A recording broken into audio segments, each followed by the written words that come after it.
Hi, Nina. Hey, Leo. When we were in school, we both wanted to work in a field where we could help people live a better life in safe and secure environments. That's why I joined a civilian international relief organization. And you've made a career in the military. Now, I know you are in civil military cooperation, as you said, but it's still the military.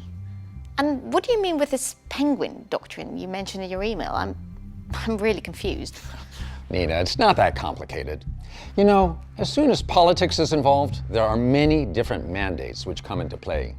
And also the penguins, but I'll explain that later. First, let me take you to the early days following the Cold War. The operations of our military and stability operations is all about a political mandate rendered by our governments and parliaments to serve a political cause. Going back to the early 90s, NATO forces had the mandate to enforce and enable those policies during the breakup of the former Republic of Yugoslavia. Having forces on the ground, we were confronted with civilians fleeing these regions. Tens of thousands of people were on the move and turned to NATO soldiers for their support. So the military was suddenly confronted with an immense civilian challenge, which they had not seen before, and thus were completely unprepared for. With much of the infrastructure collapsed, our joint forces were faced with all kinds of groups that were out there. I know. My organization was out there as well, with many members helping out. Why didn't you just let us do our job with the civilians while you did your military stuff far away from our projects? Well, you and the other organizations that wanted to help these civilians were not the only ones there.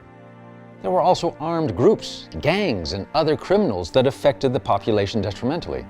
So we needed to create a liaison function between our forces and all of the other groups and entities, while still being bound to the political mandate by our governments. A task which the military was initially not ready for. This situation made NATO decide to create a new capability called Civilian Military Cooperation, or CIMIC, assigned to the number 9 in the military enumeration of staff functions. At first, they were experts drafted from many different areas of speciality, turned into so-called CIMIC teams, and they began engaging with the civilian population through these new called CIMIC centers, a liaison point of contact for the local community. Even today, NATO is still active in Kosovo, together with its CIMIC personnel.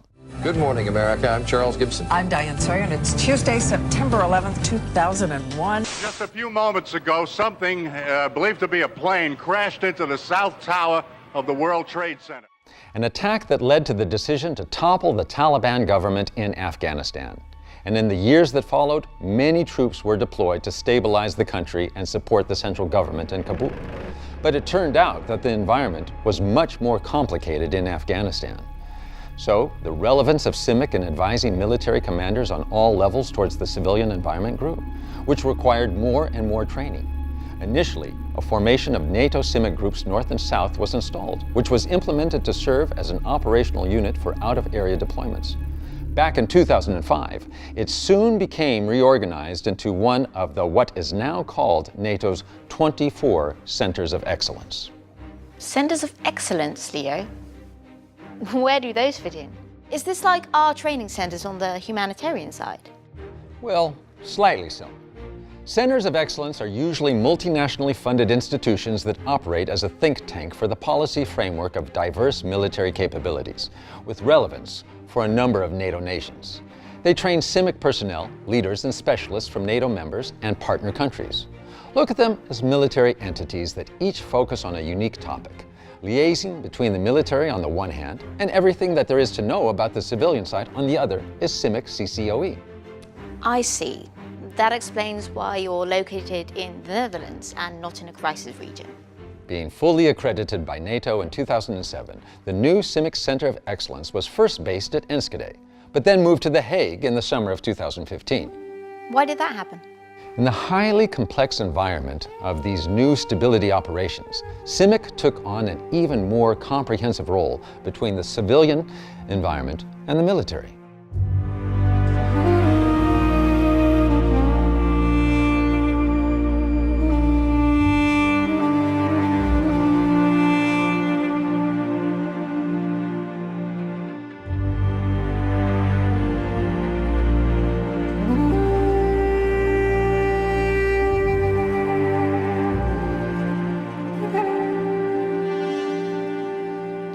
might say that CIMIC personnel became the eyes and ears between the military commanders, the international relief side, and of course, the civilians. So the external liaison function of CIMIC became highly important, and thus training of those involved too. Not just the military personnel, but also the civilian relief workers, in order for them to be able to understand the military better as they met our armed forces over there. And as a result, it became normal for troops on patrol to have CIMIC personnel at their side. On site, they collected information by engaging with civilians and local authorities. This helped the commanders with vital information for their decision-making process, but also helped proactively engaging the civilians. But why do you guys engage in civilian reconstruction projects? I really think this should be done by civilian relief organizations, since we have a lot more knowledge on the local situation. When we do, for instance, reconstruct a bridge or a road, it's to improve the movement of our forces, although we know that civilians use them most of the time. And when relief organizations ask us to provide assistance during a disaster, of course we do that, but only as a measure of last resort. So you see, lessons learned truly applies, because both CIMIC and the CCOE have changed because of various conflict scenarios. During the Balkan conflicts, CIMIC was built up in response to pre-existing conditions. In Afghanistan, we developed along with the changing environment. And today, the CCOE is also active as a think tank to think ahead about future developments and demands on civilian-military interaction. Civilian relief organizations have also developed over the years. The best example is probably the earthquake in Haiti in 2010.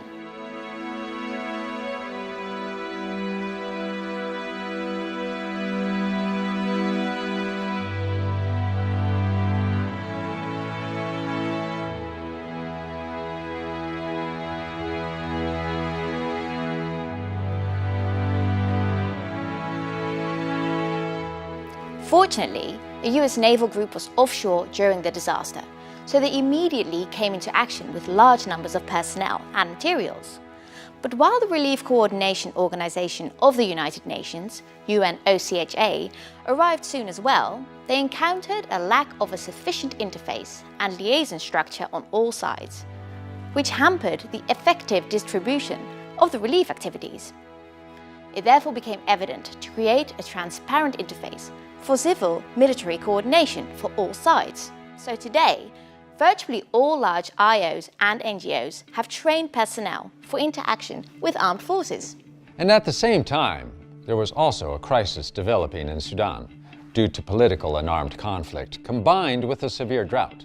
So, CIMIC personnel were deployed into South Sudan under a UN observer mandate. Even today, CIMICers are still active in Mali and northern Iraq and are educating people also in the Ukraine and Lebanon. And while we're still fully engaged in all these crisis regions, you and your comrades have reduced your presence across the board massively. From what I hear, you guys in NATO are talking about defending Europe with large tank armies and troops. So it gives the impression that you are downsizing CIMIC. You're right, Nina, insofar as less CIMIC personnel are being deployed in current stability operations. The refocus of the alliance on collective defense since the NATO summits in Wales and Warsaw led to an adjusted role for CIMIC. The difference is that here we're active within our territory and within functioning societies with a working public administration. With the enhanced forward presence, NATO has already deployed additional forces to the Baltics and has created NATO force integration units in 6 of our eastern partners. This calls for an adjusted definition of CIMIC tasks in this context, well ahead of actual conflict. Why now? Why wasn't this necessary during the Cold War? All because of the term lessons learned. Before the 90s, there was no cyberspace and certainly no Internet of Things.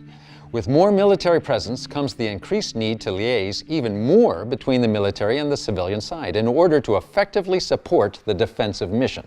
But what about the future? Which role does it have within NATO tomorrow? Well, CIMIC contributes to the collective defense of NATO.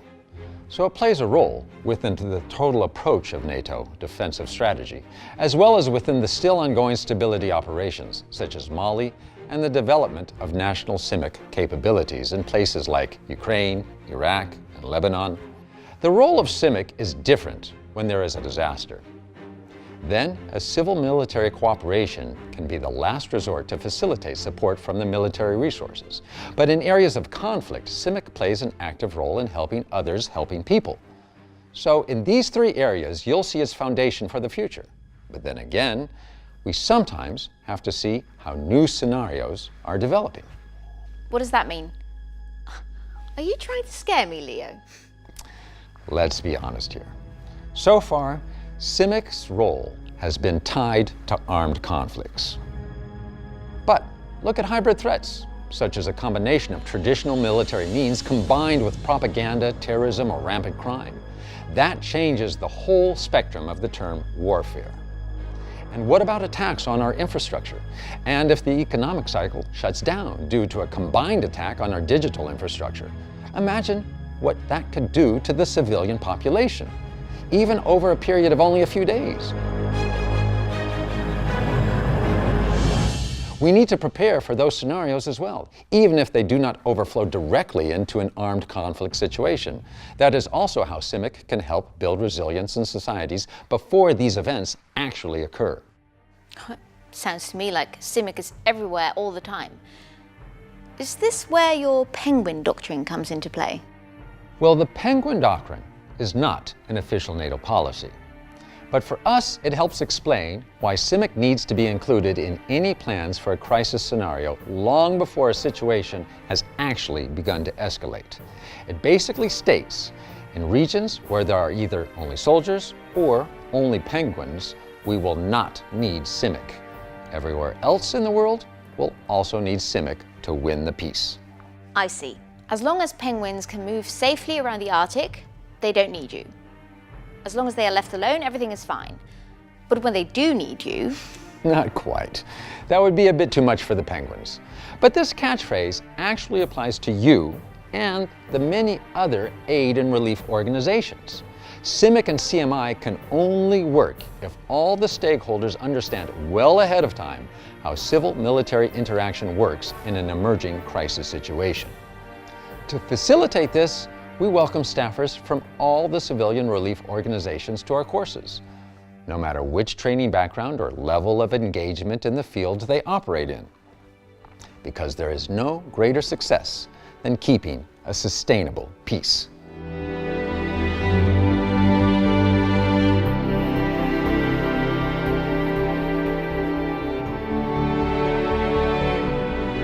We both know all too well what the price is to pay in violent conflicts. And the CCOE can help, both as a think tank and as a training institute, to minimize paying that ultimate price. I still won't sign up for the army. But maybe I'll follow one of your courses. Just to see how your approach actually plays out in practice.